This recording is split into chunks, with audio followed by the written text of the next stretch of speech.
The 6 advantages and disadvantages of outsourcing to the Philippines. Outsourcing to the Philippines has been all the rage for the last 15 years. Before that, everything went to India all over the world. And since outsourcing to the Philippines has become the place to go, let's talk about the advantages and the disadvantages of outsourcing to the Philippines. So here are the 6 advantages first, and then I'm going to cover them each in detail. Number 1, cost savings. Number 2, English proficiency. Number 3, strong work ethic. Number 4, cultural compatibility. Number 5, a really wide skill set and educated population. Number 6, loyalty and long-term stability.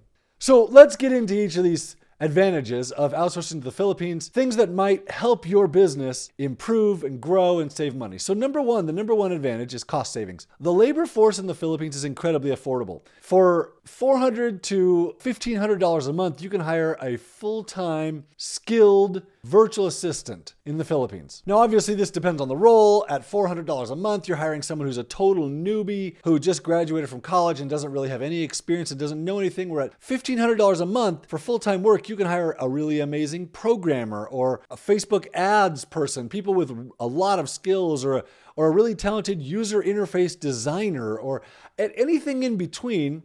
You can hire someone in the Philippines. The wages are super reasonable and are about 1/10 of the wages in the US. Now, the average wage right now is probably $600 to $800 a month for full-time work. This roughly translates to $450 to $550 an hour in US dollars. So the cost savings from US wages is pretty significant. And if you're hiring multiple people, the cost savings really add up, especially as you hire an entire team from the Philippines, where you can hire a web person and a graphic designer and a content writer and customer support people. The savings for your business really grow as you do this, and you hire talented people. So the second advantage of the Philippines is English proficiency. English is an official language of the Philippines. Yeah, there are 2 official languages, Tagalog and English. The Philippines has over 7,000 islands, and there are over 128 languages in the Philippines. That doesn't count just different dialects. So if you're from this island and you want to travel to this island and you don't speak that same language, you can't communicate with each other. It would be like being in the US and traveling from Los Angeles to New York and not being able to communicate at all. So years ago, the government recognized, well, we have this problem, and then also the future is in speaking English. So we're going to make English an official language of the Philippines. They actually called it the official language of business in the Philippines. So now they teach elementary school in English. They start teaching kids English very, very young, so that as they get older, they speak English. Now, not everybody in the Philippines speaks English, but the majority of people do, and it goes deeper than that. Communication with someone you're outsourcing with in the Philippines is super smooth and easy because they watch American TV and American movies. They watch British TV. They watch the NBA. The Philippines' English is culturally very westernized. They'll speak American slang or British slang. They'll understand it. You're very unlikely to have a communications problem with someone in the Philippines that you're outsourcing to. Number 3, the strong work ethic. So the Philippines culturally is a very hardworking and pleasing culture. They want to make you happy. And that's why you so often see them working in service roles, like they're working on a cruise ship or as a waiter or as a nurse or as a caretaker. Filipinos are very caring. They want to make people happy. And in addition, they take pride in their work. Like they recognize it reflects on the Philippines, on their culture, on their home. And so they're very hardworking and they really are eager to please. And that makes a situation where they're willing to go above and beyond what you ask to do really good work to make you happy. This strong work ethic often delivers really amazing results. Now, this isn't always going to happen, but if you do things to gain their trust so that they trust you as a boss, as an outsourcing partner, they're very likely to go above and beyond to deliver amazing quality work. Number 4 advantage of outsourcing to the Philippines is cultural compatibility. The Philippines is very westernized as a culture. So while they're in Southeast Asia, they don't generally identify with the culture of Southeast Asia. Typically, you would think of Malaysia or Singapore. The Philippines, the 2 national sports of the Philippines are boxing and basketball. They love Dancing with the Stars. They read American novels. The Philippines was a U.S. territory for a number of years after World War II, where the U.S. rescued them from Japan and then helped them set up their own government. With that, they actually like foreign bosses, which is different than most of the rest of the world right now. Or if you go to India, where they'll talk about, oh, my stupid American boss. In the Philippines, they'll actually brag about their American boss to their friends on Friday night. Having a foreign boss in the Philippines actually elevates your social status. That makes them much more likely to want to work with you rather than work against you. In addition, Filipinos are polite and they adapt well to foreign work environments. So while they may be shy and you may be really overbearing and brash, they'll adapt well to that.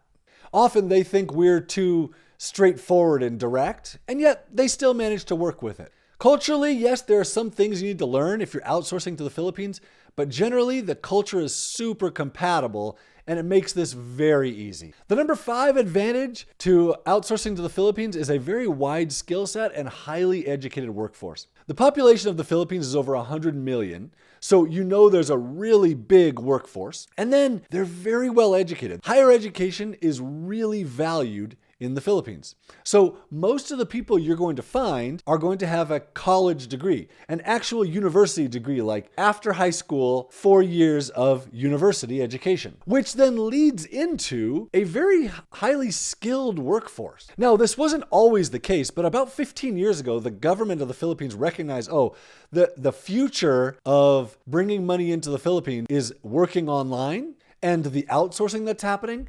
And so they really leaned in to educating the workforce towards work that could be done online, towards bookkeeping, accounting, programming, design, content writing. They really leaned in to these types of roles. And so today we find really great customer support people, or really great social media people, or SEO, or video editing, or audio editing, or podcasting. We find really, really talented people at all of these things. In addition to customer support, or programming, or WordPress, or lead generation. Because of the talented workforce, you can find really high-end people and really low-end people. Where on the other end of the spectrum, you can find really talented sales copywriters or e-commerce experts or people who understand pay-per-click and media buying really, really well. In addition, there are really highly educated and experienced specialty fields like virtual assistants for real estate or iOS developers or cold calling sales reps or project managers.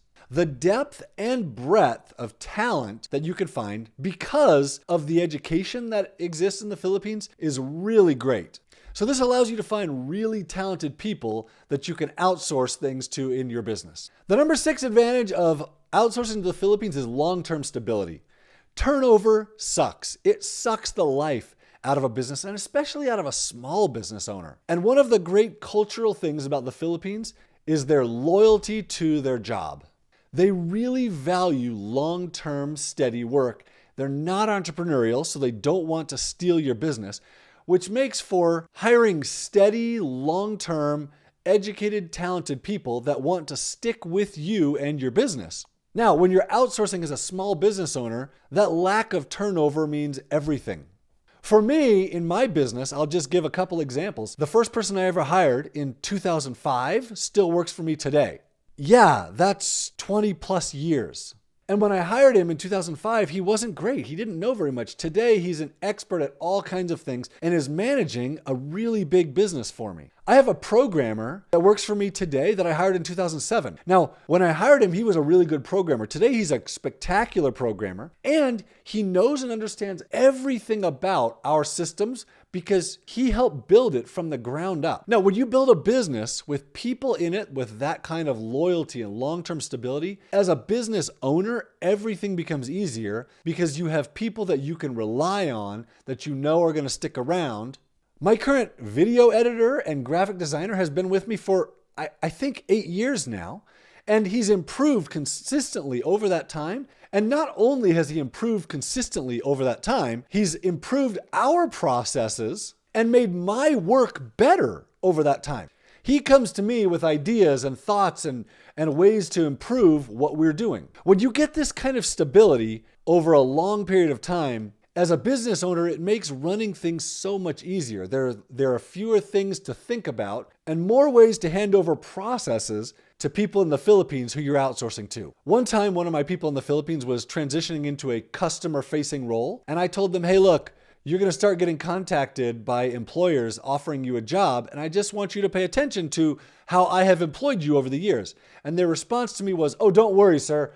I already get job offers every day from other employers. I'm not going anywhere. That long-term stability is part of the culture in the Philippines. They're very loyal. They want to stick with you long-term. Now, the number 7 advantage is one that I didn't mention in the beginning, but it's the ease with which you can find these people. In 2005, when I started doing this, it was really hard to find talented people. You had to go through an agency and they were limited with who they could bring into their office and to their local pool. Today you can use a job board in the Philippines with over 3 million profiles on it that it makes it really easy to get in instant contact with almost anybody of any skill set, of any type of role that you want. The best of those job boards is Onlinejobs.ph. It's specifically for the Philippines. It's very affordable to use.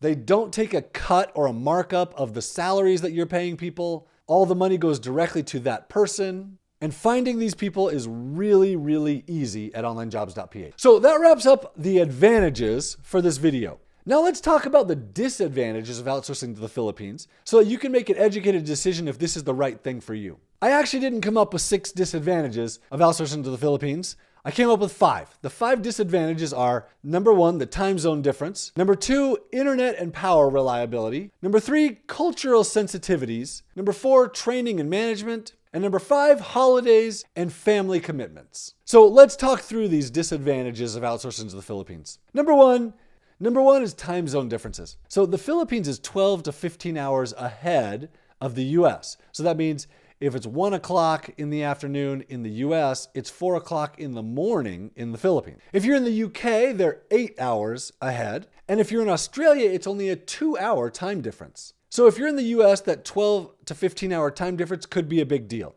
It makes collaboration difficult. I typically only get an hour or 2 online throughout my workday, which coincides with their workday. So at my morning time, I'm usually gonna only find people who prefer to work at night online during my morning. And during my afternoon, I'm gonna find early morning people in the Philippines. Rarely will I get a whole bunch of people online at the same time. Now, this is because I allow all of my people to work at whatever time they choose to work so that I don't force them to work the night shift, which you can do. You can force people to work the night shift in order to accommodate for your time zone.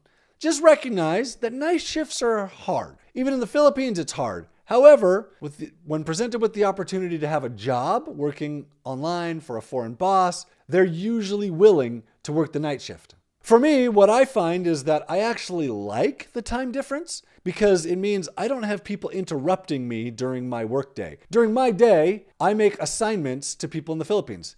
When I sleep at night, they do the work. If there are questions, usually I can catch them online either before I go to bed or in the morning when I wake up so that I can answer questions and have them still complete the work. But otherwise, during my day, I don't have very many interruptions from people wanting my time, which makes my time very effective when I'm working. This is one of the ways I only work about 15 hours a week is because I don't have people on my team demanding my time during the day. My working time is super effective. Their working time is effective on their time, and that time zone difference works out for me. Now, that's not the same thing for everybody. In your business, you might need them to be online at your time. And that's something you're going to have to negotiate with them. So that would be the first disadvantage of working with the Philippines. The second disadvantage is internet and power reliability. When I started doing this, the internet went out all the time, as did power outages. In fact, in most places in the Philippines, they would call it rolling brownout because the infrastructure of the Philippines couldn't supply enough power for the demand. Same thing with the internet, it just wasn't very good. In the last 10 years, though, that has really changed a lot, where I have people on my team that have 400 megabits per second internet, which is faster than a lot of people I know in the US. The reliability has also improved significantly, and wireless internet in the Philippines is very common, and so often people will use it as a backup. They'll have a wired internet connection in their house, and they'll have a prepaid backup plan for if the wired internet goes down, they have a backup plan. That backup plan typically isn't as fast or as good as the wired one, but at least it keeps them online. So when I started outsourcing to the Philippines, power and internet outages were a common problem.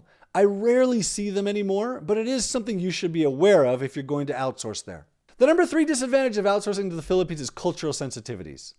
Filipinos call themselves shy, and what it really is they tend to want to save face. So if there's a situation in which they might feel embarrassed or let down, or where they might feel like they're letting you down, or where they might feel like they didn't do it right, their natural reaction is to back away and disappear. In order to prevent this, you'll need to create a situation where they trust you. You have to gain their trust. To gain their trust, you have to do some things. You have to provide feedback. You have to provide training. You need to be a good boss. You can't just yell at people. This cultural sensitivity can definitely lead to problems if you're unaware of it. If you're prepared for it though, and you're ready to treat someone like they're a human and they're a valued team member, it shouldn't be a problem for you. So the number 4 disadvantage is training and management. So while you can find highly talented, skilled, experienced people in the Philippines, training is still a part of the culture. When someone starts a job in the Philippines, they expect on-the-job training. In fact, it's so prevalent that the government has an acronym for it, OJT, on-the-job training. And for a lot of people, this just might mean bringing them into your company. It might mean providing them the knowledge and the resources that they need inside of your company to be effective at the job. So while yes, you're outsourcing, you might still have to provide them details and knowledge of internal things in your company. If you're hiring a beginner, the likelihood of needing to provide very detailed training is high. While Filipinos are very willing to think and they're willing to read between the lines, so the more new someone is, or the more beginner someone is, or the less expectations that are clear, the more detailed instructions are needed for you to succeed with this kind of a person. They're definitely thinkers and they're willing to read between the lines. They're willing to say, oh, he gave me this instruction and this instruction, but missed an instruction here and then continued. And I think this missing instruction is, and they'll try and solve that instruction, where other cultures will just get completely stopped. In the Philippines, they want to think through the process. However, more detailed instruction will definitely be better. In the beginning, up front, this requires more effort. But long run, it pays off so much, especially when you consider how loyal and long-term stable they are. The more training you're willing to provide in the beginning, the more times it'll pay off over the years in experience and trust and knowledge of that person with your business. So the number 5 disadvantage of outsourcing to the Philippines is holidays and family commitments. The Philippines has a lot of holidays. They recognize that they have a lot of holidays, significantly more holidays than the US has. If we look at the number of holidays in the US, I think it's 12 national holidays per year, and the Philippines has like 22. Now, the Philippines government recognizes this. They also recognize the number of people in the Philippines that are working for foreign employers and how those holidays can cause problems, and they're cutting down on those holidays each year. The Philippines also recognizes other countries' holidays. Every time Thanksgiving comes, I get a message from people on my team saying Happy Thanksgiving, despite them not celebrating Thanksgiving at all. So the holiday differences is something you need to be aware of.